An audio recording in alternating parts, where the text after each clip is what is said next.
Donc, chers amis, comme toute la journée aujourd'hui, notre objectif est 2 points, point d'avancement et pédagogie. Tous les sujets que nous avons sont parfois d'une certaine complexité et tout le monde n'est pas spécialiste de tous les sujets. Donc l'objectif aujourd'hui, c'est de faire en sorte que pour tout le monde, vous repartiez ce soir tous avec le même niveau d'information sur notre dossier.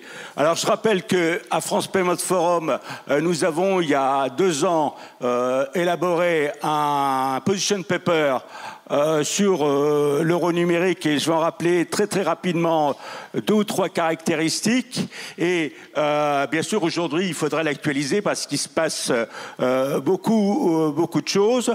Ce qu'on disait à l'époque, c'est que l'euro numérique avait été conçu d'abord comme une arme défensive contre des agressions qui pouvaient être soit privées soit publiques qui venaient de l'international. Donc c'était au début conçu plus comme une arme stratégique que comme une réponse à un besoin du marché.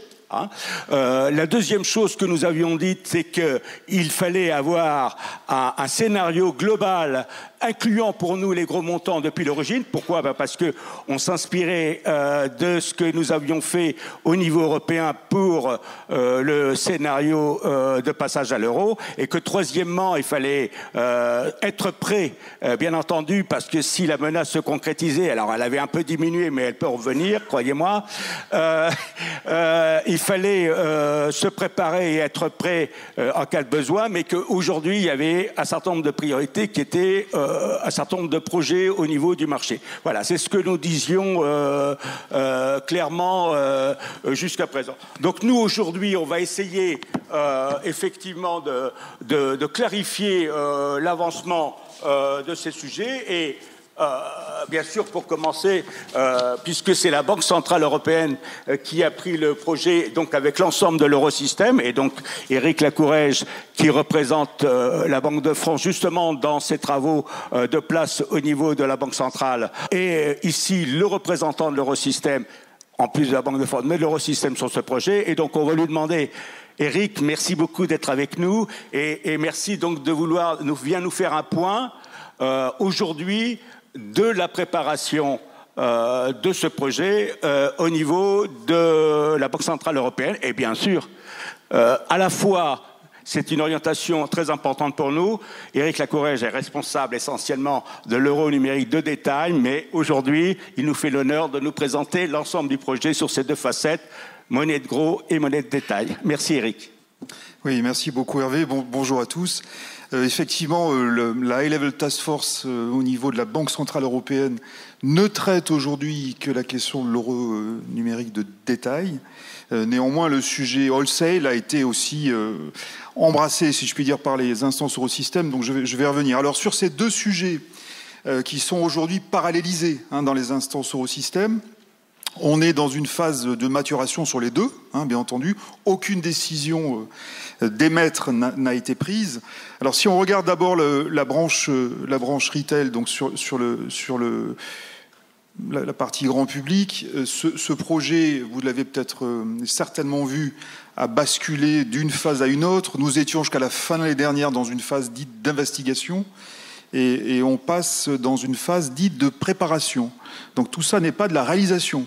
On reste encore dans les étapes de construction du concept, du projet.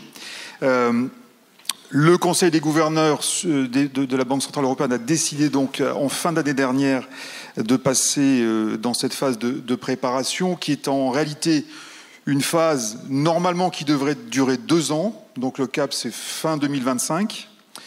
Dans laquelle devrait se finaliser l'ensemble des aspects techniques, organisationnels, juridiques de ce projet euro numérique de détail. Et donc pour déboucher sur une décision potentielle du Conseil des gouverneurs fin 2025, d'émettre ou pas. Et pour ce faire, ce n'est pas une décision désincarnée et détachée de tout le reste.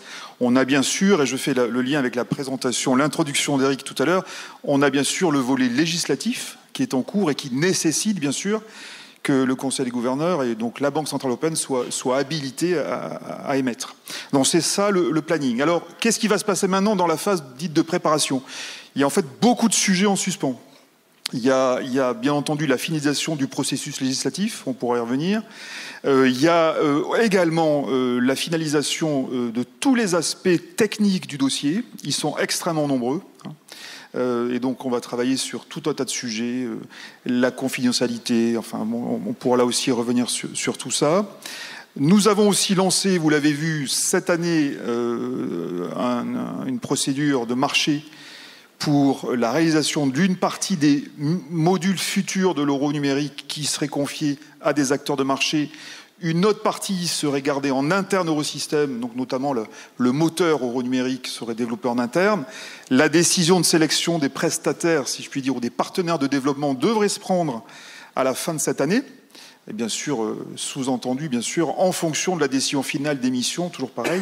Et donc ça, c'est un point très important. Nous devrions aussi cette année avancer, finaliser ce qu'on appelle le Scheme Rulebook, qui est donc le manuel de spécification détaillée des interactions entre les acteurs du marché des paiements et l'euro numérique, si l'euro numérique doit être émis. Donc voilà, beaucoup de choses, beaucoup de débats.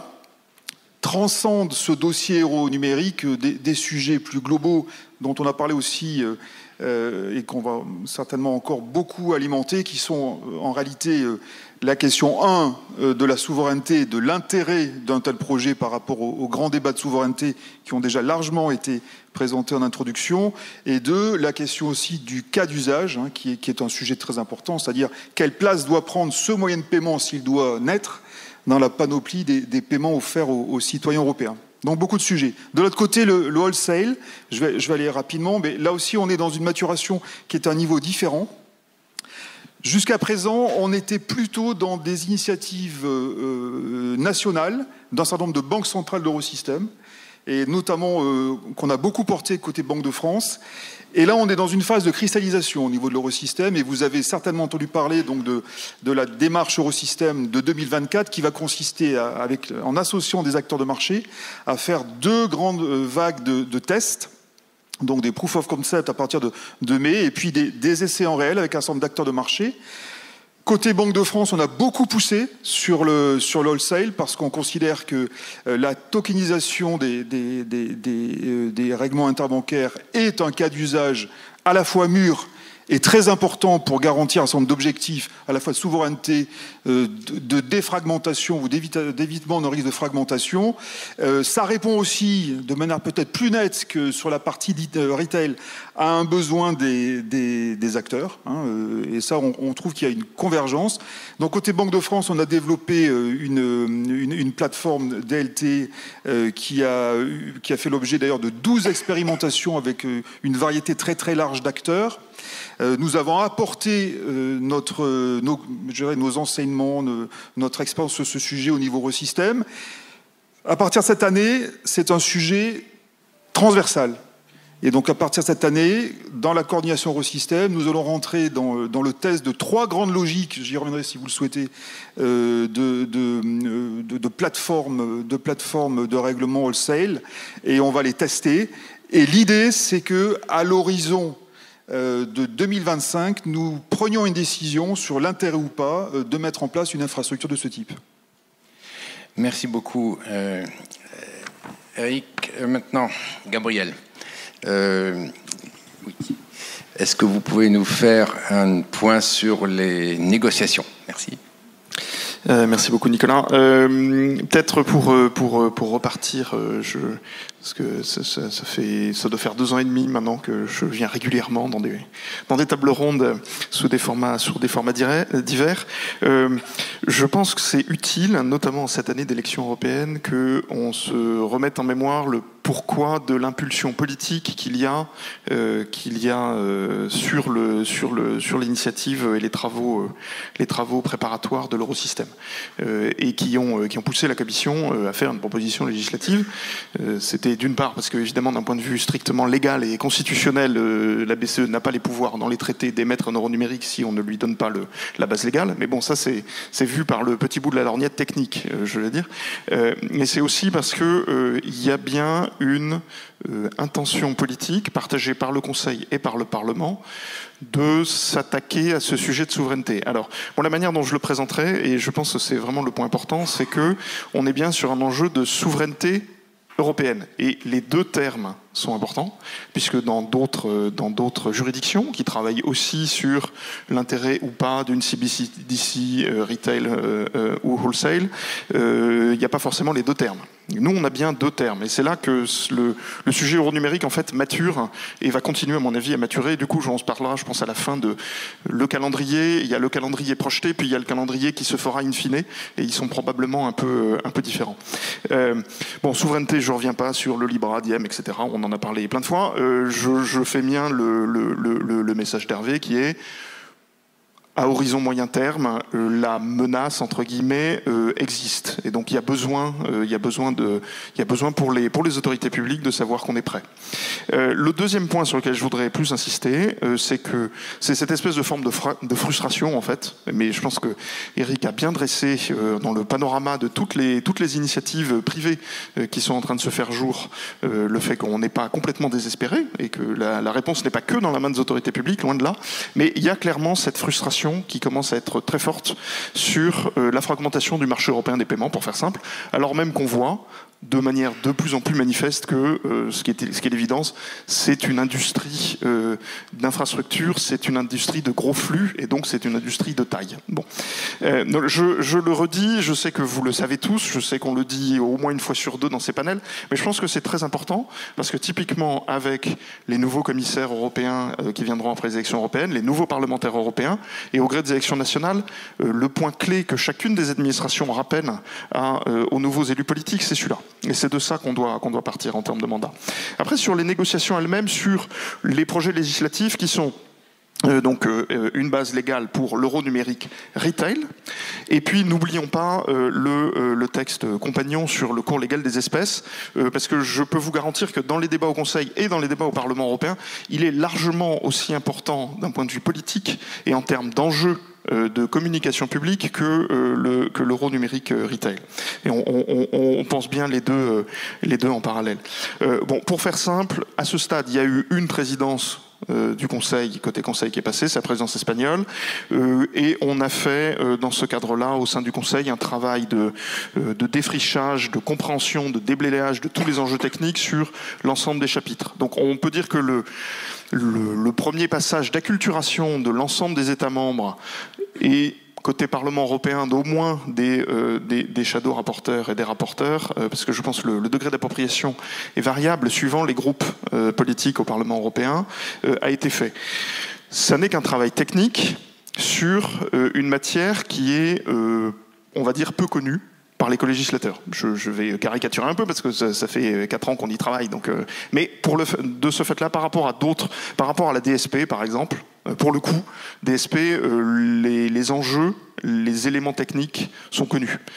Euro numérique, on découvre. Donc, de ce point de vue-là, il n'y a pas eu, si vous avez regardé le rapport d'étape de la présidence espagnole qu'ils ont publié en décembre sur les travaux sur l'euro numérique, ça ne fait pas de percée conceptuelle majeure. Mais ça dit ce qu'on a fait pendant 6 mois, c'est s'approprier le texte, ses enjeux, les enjeux qui sont dans le texte, les enjeux qui n'y sont peut-être pas tout à fait au goût des colégislateurs, et identifier les blocs de négociation réelle. Et on va commencer à rentrer maintenant un peu plus dans de la négociation. Bon, les blocs, on y reviendra, je pense, un peu plus tard dans la discussion, mais ils sont connus. L'enjeu, confidentialité ou privacy, puisque là-dessus, il y a une nuance et elle est pas simple, ça va être un des enjeux les plus compliqués. Donc toutes les nuances entre anonymat, confidentialité, qui a des données et qui n'en a pas. Le sujet de stabilité financière et de impact sur les bilans bancaires et de plafond de détention va être un gros sujet. Après, il n'est pas conceptuellement compliqué. Donc, je m'attends à ce qu'il fasse partie des négociations et d'un deal, mais il n'a pas de raison de crisper radicalement les négociations politiques.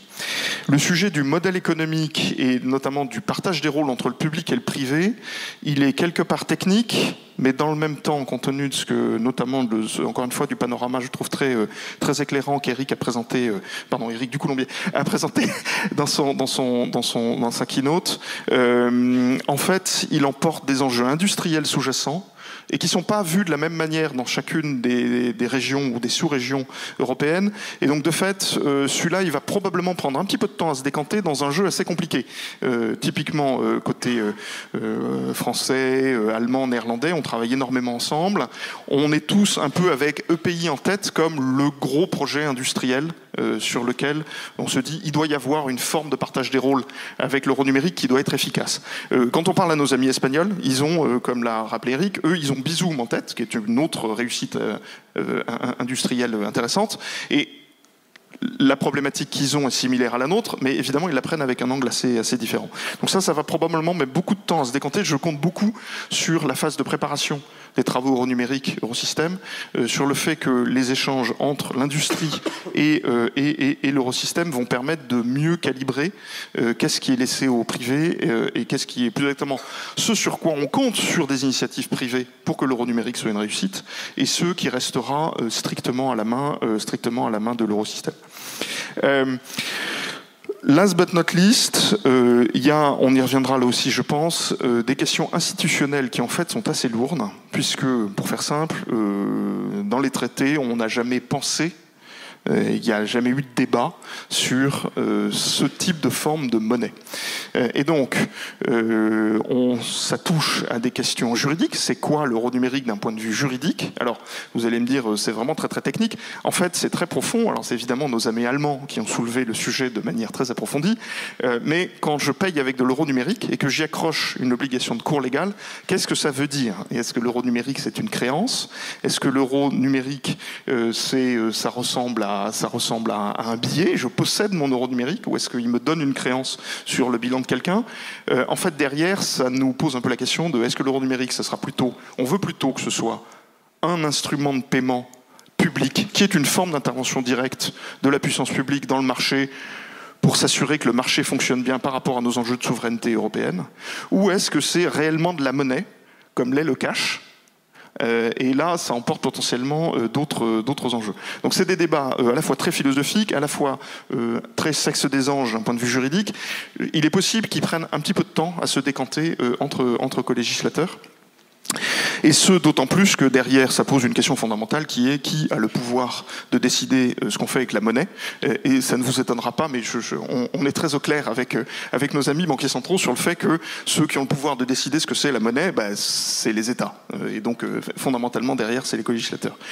Après, on a un sujet en Europe qui est qu'on a une seule entité fédérale côté monétaire, qui est la Banque Centrale Européenne, et qu'on n'a pas un État fédéral. Donc, voilà. Donc ça, c'est les grands blocs.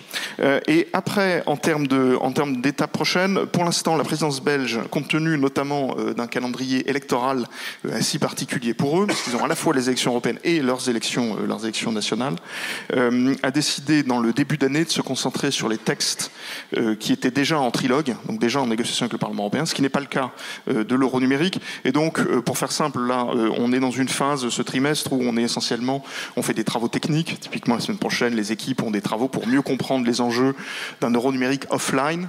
Qu'est-ce qu'on fait quand on n'est pas directement sur réseau, et un certain nombre d'échanges bilatéraux pour continuer à approfondir. Mais les négociations en tant que telles sous présidence belge ont plutôt vocation à reprendre en fin de présidence, ce qui veut dire que assez probablement, moi je m'attends pas à ce qu'on ait une position du Conseil avant la toute fin de l'année au mieux, vraiment au mieux. Et côté Parlement européen, on était censé avoir un projet de rapport du rapporteur Stefan Berger en début de semaine, puis je crois pas, enfin nous on l'a pas vu passer, donc je pense qu'on ne l'a pas, et je crains qu'ils sont en train de prendre du retard.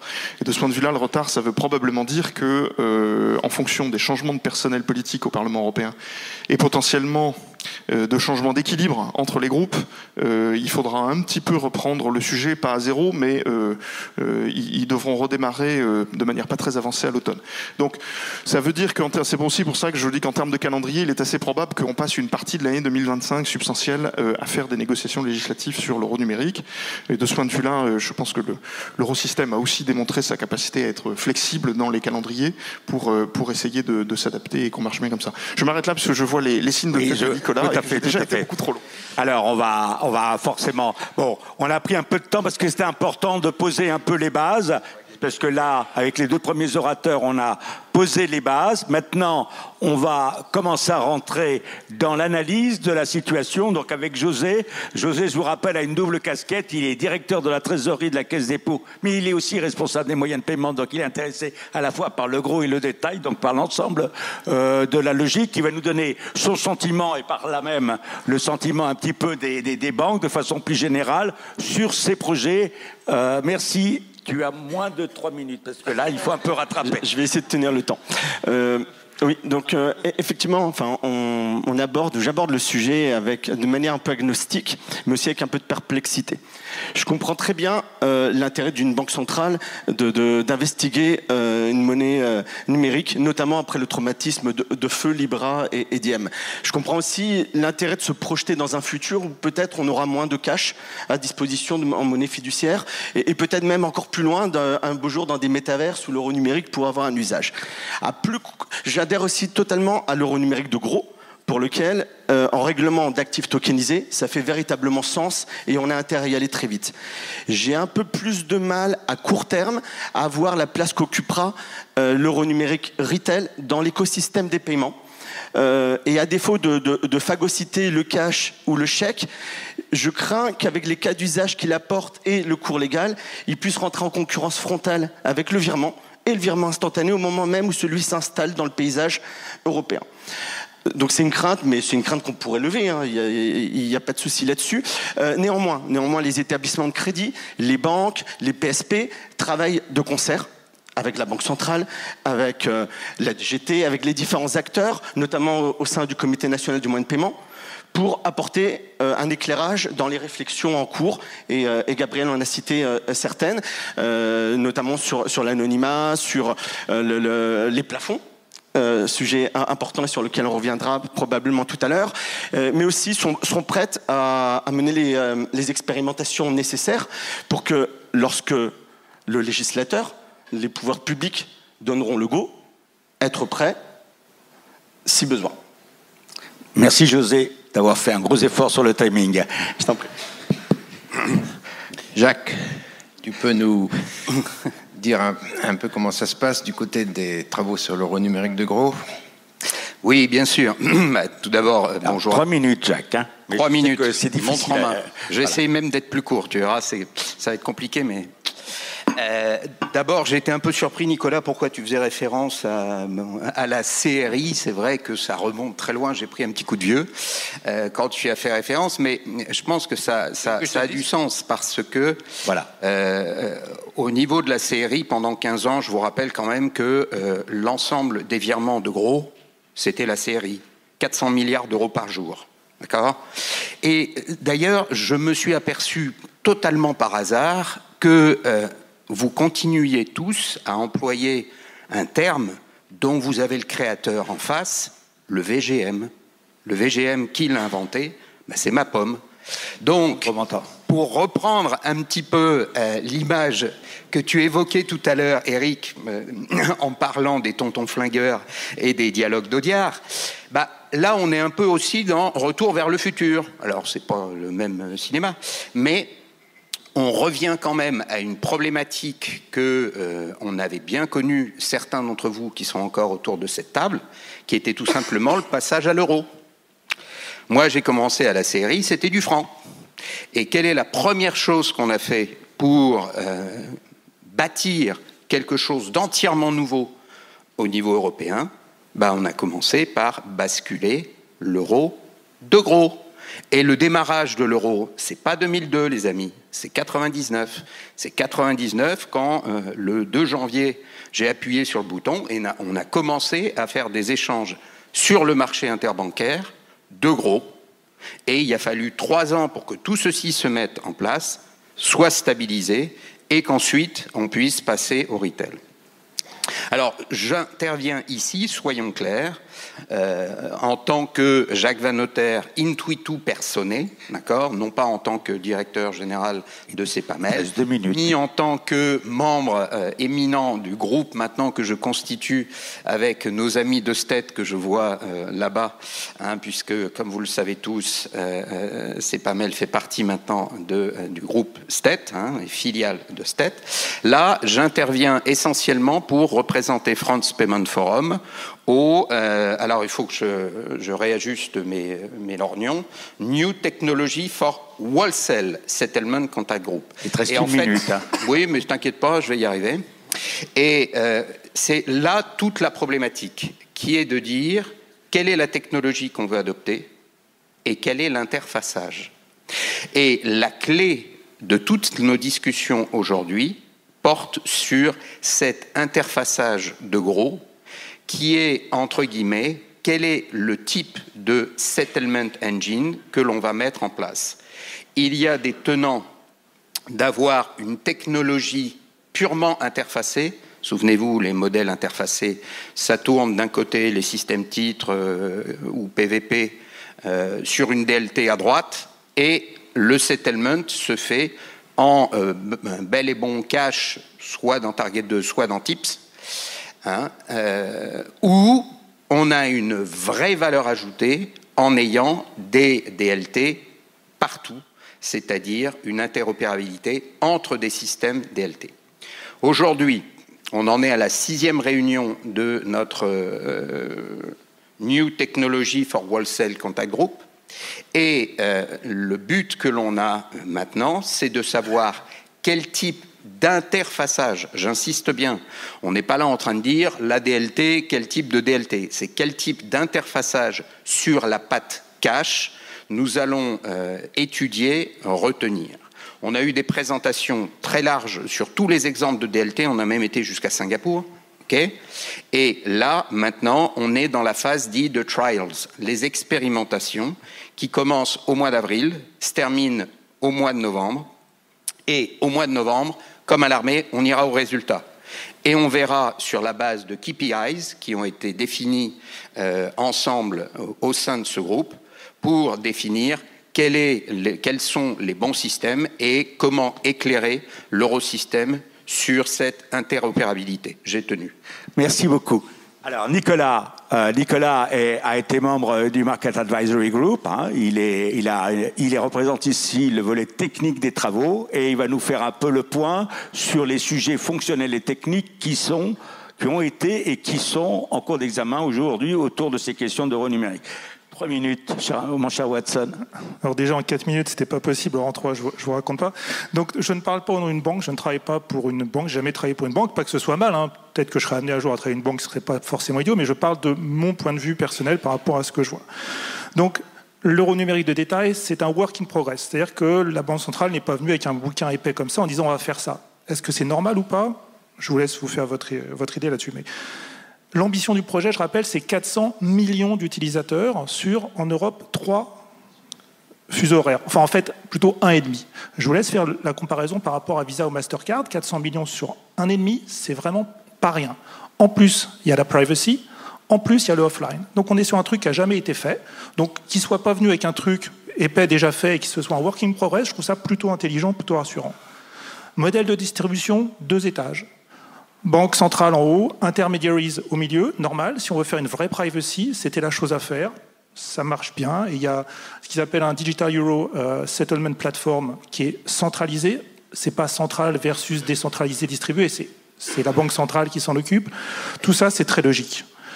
Tout utilisateur peut faire des transferts d'euros numériques avec soit un applicatif sur smartphone, sur terminal, sur ATM, ce qu'on veut, et avec du matériel.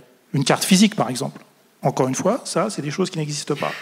Sur des protocoles classiques, QR code, NFC, BLE. Donc tout ça, c'est des choses de la technologie actuelle, des usages actuels, mais qui ne sont pas faciles à mettre en place, mais sur lesquels la Banque centrale travaille très bien.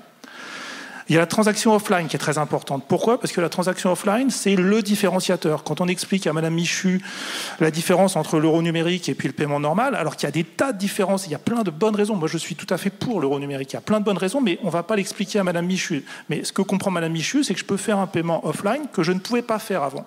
Donc c'est pour ça qu'on a qu'on a vu le paiement offline arriver vraiment sur le spotlight, parce que c'est un différenciateur que tout le monde comprend. Bah, ça, c'est aussi très difficile à faire, avec des montants maximum, des transactions, etc. Donc tout ça, c'est quelque chose qui va être défini ultérieurement. La sécurité, alors peut-être ça, c'est le point le plus classique, parce que la sécurité, aujourd'hui, on paye d'une façon digitale et c'est quand même très sécurisé. Donc là, non seulement on va réutiliser l'existant, mais en plus, on va s'appuyer sur des faits qui sont très bien différenciés. Enfin, la Banque centrale aussi privilégie énormément la réutilisation de l'existant pour la KYC, l'AML, les applicatifs. Donc il y a beaucoup de réutilisation pour pas que ce soit trop difficile à mettre en place et pour pas que ce soit trop coûteux, ce qui est encore une fois une chose plutôt intelligente. Maintenant, ça a été mentionné avant, il y a le business model. Alors le business model, c'est une vraie question parce qu'il y a deux choses. Pour faire un business model, c'est combien ça coûte d'un côté et combien ça peut me rapporter de l'autre. Et ça, c'est un équilibre qu'il va falloir trouver, qui n'est pas simple. Mais quand on discute avec la Banque centrale, pour elle, c'est aussi très clair qu'il y a une séparation entre le coût de build, combien ça coûte à mettre en place, et combien ça coûte à opérer. Et de toute façon, ce sera fait de façon à ce que tout le monde s'y retrouve. Je n'ai pas dit forcément que tout le monde gagne de l'argent à toutes les étapes, mais en tout cas s'y retrouve, parce qu'aucun business model qui perd de l'argent n'est acceptable par la communauté, ni n'a de sens de toute façon. Donc de toute façon, il y aura un vrai équilibre qui sera trouvé. Par contre, je rappelle aussi que les moyens de paiement aujourd'hui sont considérés par les gens qui l'utilisent comme chers, et qu'on va vers une évolution vers la commodité. C'est ce que disait tout à l'heure M. Courage. Effectivement, on va vers une commodisation des choses, et donc le coût, in fine, va être quelque chose qui va être très important pour la réussite ou non de l'euro numérique. Alors, je parlais à un collègue pas plus tard que hier qui me disait « Ah, moi, je lâcherai, il est suisse, moi, je lâcherai jamais ma carte à cause du cashback. » Mais en Europe, combien d'utilisateurs européens ont du cashback ?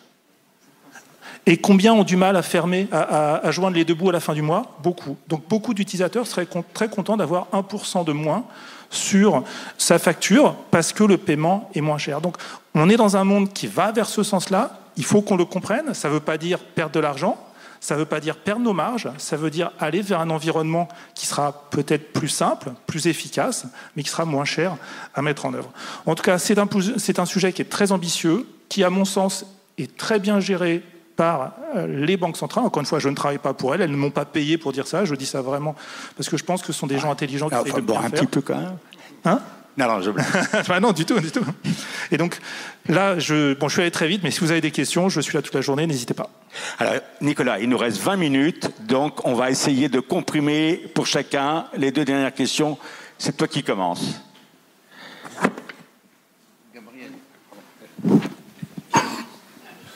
Gabriel, oui, vous avez déjà un petit peu anticipé sur, mais pour reprendre un peu à la lumière de ce qu'ont dit vos prédécesseurs là, autour de table, les grandes questions du moment, comment est-ce que vous les projetez?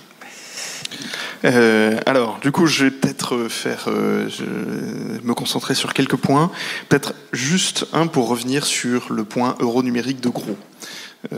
Et très rapidement, pour le dire de manière un peu brute de décoffrage, mais c'est raccord avec ce qu'a dit Eric, je pense, s'il y a bien une urgence et une forme d'anxiété en termes de souveraineté européenne demain, de notre point de vue, elle est sur le wholesale.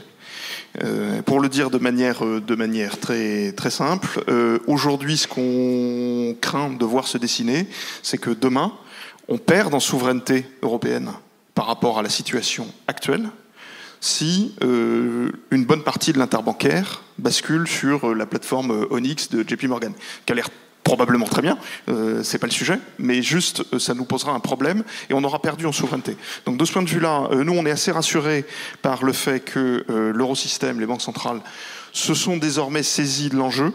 Donc on se dit, ok, on aura la sous-couche d'infrastructure qui fera que au niveau public, il y a quelque chose. Mais ça ne nous rassure pas complètement parce que, de fait, ne pas perdre en souveraineté sur l'interbancaire, ça va nécessiter que nos acteurs financiers, et plutôt nos gros acteurs financiers, prennent le train. Et aujourd'hui, on ne voit pas trop les choses se mettre en branle. De fait, sur le régime pilote qui a été lancé pour tester des opérations de marché en DLT, il n'y a pas grand-chose qui bouge d'acteurs purement européens. Donc ça, c'est le premier point. C'est une grande question, qui n'est pas une question de négociation législative, mais qui, je pense, va venir sur le devant de la scène assez rapidement. Après, sur l'euro numérique retail lui-même, bon, j'ai listé les points principaux. Peut-être, et j'ai déjà un peu dit, je vais juste insister sur la dimension partage des rôles entre public et privé, et pour rebondir sur ce qui vient d'être dit. Je pense que la bonne manière de faire, et nous, ce qu'on va essayer de prendre, c'est d'avoir une approche économique. Donc, effectivement, si on a l'impression qu'il y a matière à ce que le secteur privé, les grands, les petits, ou en tout cas certains, s'approprient suffisamment le projet et viennent proposer des choses aux consommateurs et aux commerçants, on sera content. Pour faire simple. C'est ça le point principal. Pourquoi ? Pour une raison très très simple, c'est que moi je pars du principe, mais bien éprouvé, que la puissance publique est rarement meilleure que le marché privé pour faire des projets commerciaux qui fonctionnent. Je vais le dire comme ça. Il y a des fois ça marche, mais il y a quand même assez souvent des plantages aussi. Et donc de ce point de vue-là, on a vraiment besoin qu'au moins une partie du marché privé soit enthousiaste et vienne proposer des choses. Sinon, on va se planter. Et on ne peut pas se permettre de se planter sur quelque chose qui porte le nom euro. C'est aussi simple que ça. Troisième chose, sur la manière dont l'euro numérique s'inscrit dans la stratégie globale des paiements, c'est très clair. Pour nous, l'euro numérique, c'est une brique. Mais le point important, c'est pas l'euro numérique, le point important, c'est la stratégie globale des paiements avec ces enjeux de souveraineté européenne. Et donc, par rapport à ça, je rebondis juste sur ce qu'a dit Éric Ducoulombier sur la pause réglementaire. Je fronçais un peu les sourcils quand il le disait, parce qu'évidemment, on a envie de vous laisser respirer et faire vivre les choses. En même temps, on n'y est pas complètement dans le cadre, mais comme il a complété avec l'idée qu'au debout de la chaîne, sur les infrastructures sous-jacentes, d'une part, sur le contact direct avec le consommateur, avec notamment les wallets d'autre part, on a probablement des questions à se poser, ça me va très bien, et de ce point de vue-là, l'euro numérique, c'est une brique assez complémentaire de la stratégie globale. Voilà, et dernier mot peut-être, il y a effectivement un enjeu institutionnel et de pouvoir sur l'euro numérique, donc pour faire clair, moi je m'attends à ce que dans les négociations entre co-législateurs, à un moment, la question soit posée de dire on va adopter une base légale qui permet à la BCE de développer un projet d'euro numérique, mais on voudra aussi que ce soit les co-législateurs qui décident s'ils se lancent ou s'ils ne se lancent pas. Et donc il y aura probablement, en fait, du coup, c'est aussi pour ça que le timing sera très probablement un petit peu détendu, mais qu'il ne faut pas mollir maintenant, c'est qu'il y aura probablement quelque chose en 3 temps, avec une base légale, la BCE qui finalise la proposition, et ensuite une décision de lancement qui sera le conseil de gouverneurs disant « Ok, est-ce que je peux lancer ?» et les co-législateurs disant « Vous pouvez lancer ». Merci Gabriel. Alors Eric, on va essayer de grouper les 2 dernières questions qu'on avait prévues. Il y a eu un document qu'a publié la Banque Centrale Européenne de 57 pages pour dire réponse au projet de règlement. Là, vous venez d'entendre effectivement Gabriel présenter aussi le point de vue des co-législateurs, globalement quand même. Voilà, donc vous avez les 2 facettes, comment vous réagissez à cet ensemble-là. Et puis 2 questions subsidiaires, peut-être plus petites, mais quand même très importantes pour nous. La première, c'est la question des seuils de détention et donc de l'identifiant, parce que pour nous c'est très important, des identifiants des uns et des autres que l'on va avoir de ce côté-là. Et puis le deuxième pied, c'est sur le caractère inéluctable ou non de ce projet d'euro numérique. Tout ça en 2 minutes 3 minutes, 3-4 minutes quand même, voilà. Parce qu'il y a quand même beaucoup de questions, voilà. Oui. On regroupe les 2 dernières, donc on peut se donner un peu plus de temps. Rapidement, d'abord sur l'échange en cours entre les législateurs ou le co-législateur et l'eurosystème, il est très positif et très constructif. Et donc on est vraiment dans une interaction, une itération, je dirais. Donc il y a encore pas mal de sujets à ajuster, et on a fait donc un certain nombre de remarques sur des sujets, sur la manière de gérer la confidentialité, sur la détention, la confidentialité, voilà, il y a tout un tas de choses, mais on va progresser. Et donc les prochains mois sont liés aussi, sont des temps de discussion et progressons sur tous ces sujets pour trouver un point d'équilibre. Sur la question, par exemple, alors si on fait juste un petit focus sur la question à la fois des seuils de détention et puis par exemple de la confidentialité, seuil de détention, le sujet est ouvert. A circulé de manière très très soutenue le seuil de 3 000 € de détention. Tout ça n'est pas fixé. Hein, il y a des débats encore très très forts. Et ça tient, on le disait il y a quelques instants, au débat de stabilité financière derrière. Hein. Donc l'analyse de ce point de vue-là va être faite de manière très approfondie, actualisée au niveau de l'Eurosystème sur les impacts STAPFI, et ce sera partagé avec l'ensemble des acteurs. Hein. Donc ça c'est un point très important. L'autre question sur, par exemple, la multidétention de comptes, un compte ou plusieurs comptes au démarrage. Nous, on milite plutôt pour la simplicité pour démarrer en disant un compte pour la lisibilité des citoyens, c'est déjà bien, mais il y a tout un tas de conséquences derrière par rapport au PSP, ainsi de suite. Donc tout ça est à creuser. Donc voilà, on est dans une démarche qui est très constructive. Si je peux prendre un petit peu d'auteur sur le sujet. Enfin, on l'a tous fait d'ailleurs, hein, donc je ne suis pas très original, mais on a quoi comme enjeu, en réalité ? Il y a 3 mots qui me viennent à l'esprit. Le premier, c'est la souveraineté.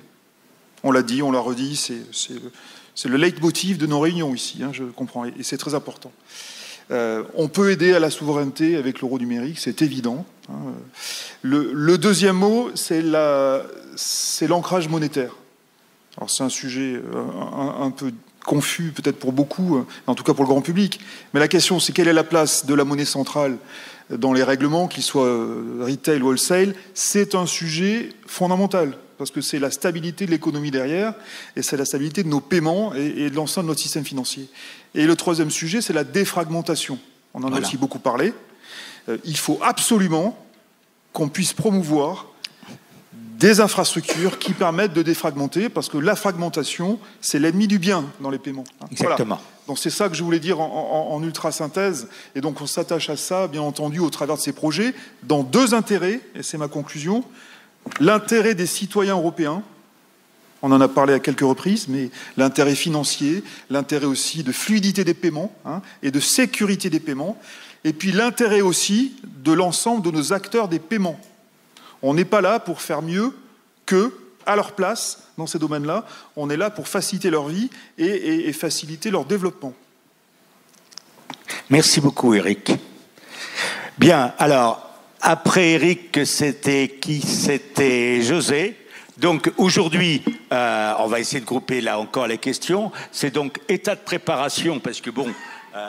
j'ai posé la question sur l'aspect inéluctable, on va y revenir peut-être quand même en conclusion, mais aujourd'hui, vous êtes dans une stratégie de mise en œuvre. Donc, quel est votre état de préparation sur ce sujet, ou est-ce que vous êtes en wait and see ? Pour l'instant, on est toujours dans la réflexion. Et puis même, ça a été dit, la BCE n'a pas encore pris sa décision. Le pouvoir législatif n'a pas encore décidé non plus d'aller sur cet euro numérique. Donc, dire qu'on est en train de se préparer, oui, à la réflexion, oui, et activement. On a parlé des seuils, notamment. J'ai cru comprendre là récemment que 3 000 € de seuil, ça représentait une évaporation de 10% des encours. En moyenne. Donc ça veut dire certains établissements peut-être 20 ou 30. Donc c'est pas négligeable non plus. Si on descendait à 500 €, on serait plus qu'à 3%. Voilà, mais voilà, cette notion de seuil a des impacts dans les bilans bancaires, et elle ne doit pas être négligée. L'anonymisation, certains aspects techniques, le bilan économique. On a rappelé aussi, Gabriel a rappelé que le secteur privé était souvent à la pointe dans les innovations. Il y a une initiative pays qui s'est dessinée, peut-être la laisser s'installer, elle sera peut-être elle-même vecteur et porteur de cet euro numérique. Donc voilà, il y a peut-être aussi du temps à laisser au temps pour que l'euro numérique soit in fine une réussite. On l'a rappelé, dans la stratégie des moyens de paiement et qui se discute dans le Comité national des moyens de paiement, il y a des enjeux de souveraineté, et l'euro numérique en est un. Donc on participe à la réflexion. Voilà. Après, on se dit, il faut peut-être pas précipiter les choses, et il faut peut-être les prendre dans l'ordre, traiter chacun des points qui sera structurant, où le législateur va s'y pencher. Il faudra lui apporter un éclairage. Le citoyen aura peut-être besoin un peu de privacy, un peu de certaines choses, et techniquement, il faudra qu'on lui apporte des solutions. Il faudra, comme le disait Nicolas, que dans le bilan économique, chacun s'y retrouve aussi. Donc voilà, tout ça fait que, oui, dans la réflexion, on y participe activement et et on se démène pour apporter un éclairage, pour apporter un point de vue dans la préparation. On participera à l'expérimentation lorsqu'elle se lancera activement, mais on n'en est pas encore là.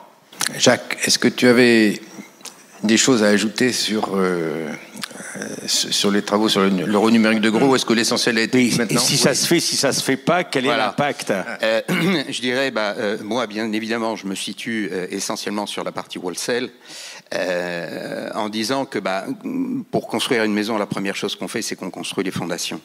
Donc là, on est vraiment dans une situation où la partie wholesale, je ne vais pas revenir sur les histoires de souveraineté, on est bien, tout le monde est aligné là-dessus. Il y a pas de question sur cette partie wholesale. Moi, j'insiste sur 2 points les plus importants. C'est que la technologie évolue, la nature a horreur du vide. Et donc, la DLT est sans doute un axe majeur en termes d'architecture. Il faut qu'on ait cette place qui soit tenue au niveau européen sur ce type d'architecture, l'échange d'actifs tokenisés, ça c'est fondamental. Ensuite, pourquoi commencer par le gros? Parce que c'est là où on va découvrir justement l'utilisation qu'on peut en faire, voir les problèmes qu'on peut rencontrer, et on est entre acteurs de l'interbancaire, donc c'est beaucoup plus facile à résoudre. Je fais une référence à ce qu'on se disait avant sur le passage à l'euro en 99, quand on est passé le marché interbancaire sur l'euro. Et la question majeure, donc, ça va être toute la problématique de liquidité, la fongibilité, etc. Pour moi, les travaux que l'on va expérimenter dans cette année 2024 sont fondamentaux, puisque c'est ça qui va constituer ses fondements, ses fondations. Ce sont les modèles que l'on va utiliser pour l'interopérabilité. Vous savez qu'aujourd'hui, il y a 3 modèles en concurrence. Un modèle qui est plutôt porté par la Bundesbank, qui est ce que j'appelle le modèle Trigger. Donc on est sur un modèle purement interfacé. La DLT tourne dans son coin. Et puis il y a des déversements des fundings qui se font au travers de Target 2. La solution italienne H-Link, c'est le même concept, puisque il n'y a pas de DLT en tant que tel. Les déversements et les traitements funding se font sur base d'un déversement dans un système cash. Et là, je peux reconnaître l'initiative de la Banque de France. La vraie solution qui me paraît porteuse vraiment d'avenir, c'est de faire ce que j'appelle du full DLT. D'accord ? C'est-à-dire que cette partie cash soit aussi sous forme de DLT. Ça va nous en apprendre beaucoup, que ça soit une blockchain publique ou une blockchain où on peut avoir aussi du privé. Je ne rentre pas dans ces débats sémantiques. Je pense que là, la force de la solution que propose la Banque de France est éminemment de pouvoir démontrer que de la monnaie banque centrale arrive à tourner sous forme de DLT, est utilisable sous forme de DLT et surtout garantit une fongibilité. Sinon, on va se retrouver avec des pots de liquidité qui se baladent un petit peu partout. Et pour reprendre votre remarque, là, on va retomber pile dans la fragmentation qu'on veut éviter. Merci. Alors, Nicolas, effectivement, voilà, tu as 5 minutes et je reposerai un petit peu quand même la question tout à l'heure à Eric sur la solution technique. Mais déjà, toi, à ton niveau, blockchain... Je ne vais pas prendre les 5 minutes, mais effectivement, blockchain ou pas blockchain, bon, déjà, la première chose, personnellement, je ne suis pas un ayatollah de la blockchain. D'ailleurs, pour ceux qui me connaissent, je suis même viscéralement contre les crypto-monnaies public, ça c'est de notoriété publique. Mais par contre, la blockchain technologiquement est très très intéressante. Déjà parce qu'elle est très simple, elle est très efficace. Ça fait plus de 10 ans qu'elle est en production et qu'elle n'a pas été hackée d'une façon majeure. Juste quand même qu'on sache bien, une blockchain publique, le code est connu de tout le monde. Donc c'est un peu comme si vous aviez une super serrure sur votre porte et que tous les voleurs du monde ont savent comment la serrure est faite. Donc s'il y a une façon de crocheter facilement, ils l'auraient fait depuis longtemps. Donc c'est un truc qui est plutôt sécurisé. Donc la blockchain elle-même est vraiment intéressante. Mais surtout, il faut se poser la question de l'évolution du marché. Ici, on est à l'Automobile Club. Donc on va faire un parallèle avec le monde de l'automobile. La façon dont je vois les choses et l'arrivée de la blockchain, c'est un peu comme si ici, on n'était que des fabricants de moteurs thermiques et des pétroliers, et qu'on est en train de parler de moteurs électriques. Alors on se dit, ben oui, mais ça marche très bien avec un moteur technique, et puis on a des stations essence, ça se passe bien, on n'a pas besoin de changer, ça marche très bien. Ouais, sauf que le moteur électrique, c'est beaucoup plus efficace, ça consomme moins, c'est moins cher, etc. Et puis nous, on dit, oui, mais on va faire un gasoil écologique, et puis on va mettre des filtres à particules. Ouais, ok, mais est-ce que c'est vrai, est-ce qu'on répond vraiment à ce problème-là? Est-ce que le danger est vraiment là? C'est cette question-là qu'il faut se poser. Et ensuite, on va voir quels sont en fait les acteurs qui sont des acteurs visionnaires. Pour continuer notre parallèle, Toyota était un acteur visionnaire parce qu'ils sont allés dans l'hybride rapidement. Ils ont bien compris que l'électrique, full électrique n'allait pas arriver tout de suite. Mais ils ont créé, ils ont investi, ils ont fait de la technologie. Ils sont les meilleurs sur le sujet. Il y a les disrupteurs, comme Tesla, qui est quand même la plus grosse valorisation de fabricants de bagnoles au monde, ce qui est quand même incroyable. Et puis il y a les autres qui sont à la traîne. Alors, évidemment, vous allez me dire, oui, mais ça prend longtemps. Oui, parce que le parc automobile est très très long, très très lent. Il y a beaucoup d'infrastructures, il faut faire les usines, il faut faire les pompes à essence, il faut faire, etc. Par contre, changer un moyen de paiement, Bizum, il a mis combien de temps? C'est combien de temps pour déployer une application? Ça peut se faire comme ça. Et les big digital players, ils savent le faire. Alors, prenons Musk. J'aime pas le gars. Mais il faut reconnaître un truc. X, déjà, souvenez-vous, PayPal à la base, son nom c'était X. PayPal, c'est pas une réussite, c'est un mec qui aime pas trop les échecs. Il a dit, je vais faire des bagnoles électriques. Tout le monde a rigolé. T'es qui, toi? Bon, il a fait des bagnoles électriques. C'est le premier, numéro 1. Ensuite, il a dit, je vais mettre des satellites. Des satellites? Tu vas faire des fusées, guignol? 3000 satellites.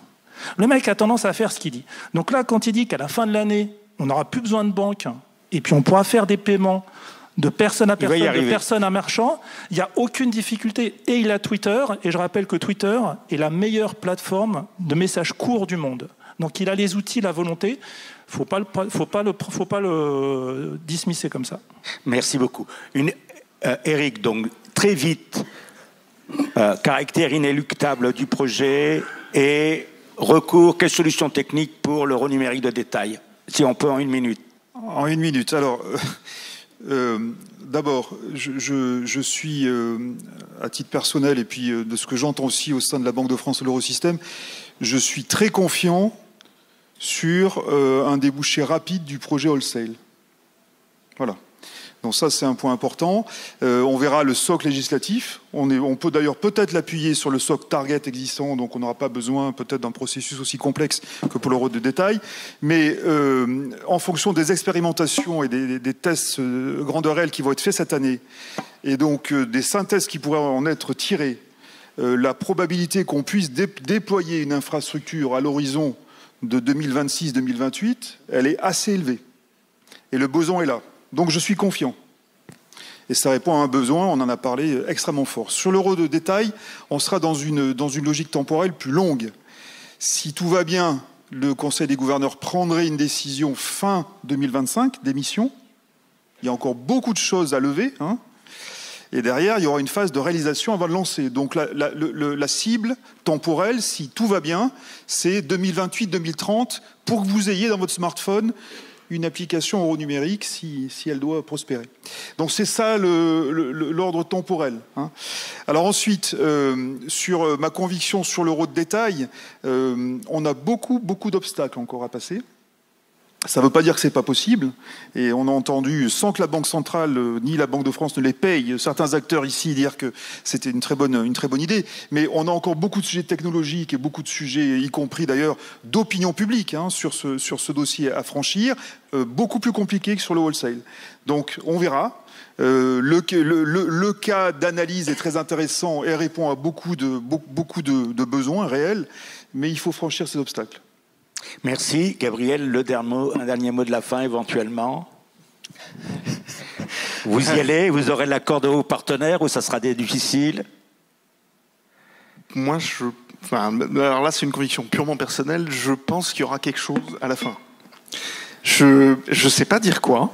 Et ça, c'est une deuxième conviction, c'est une deuxième conviction personnelle.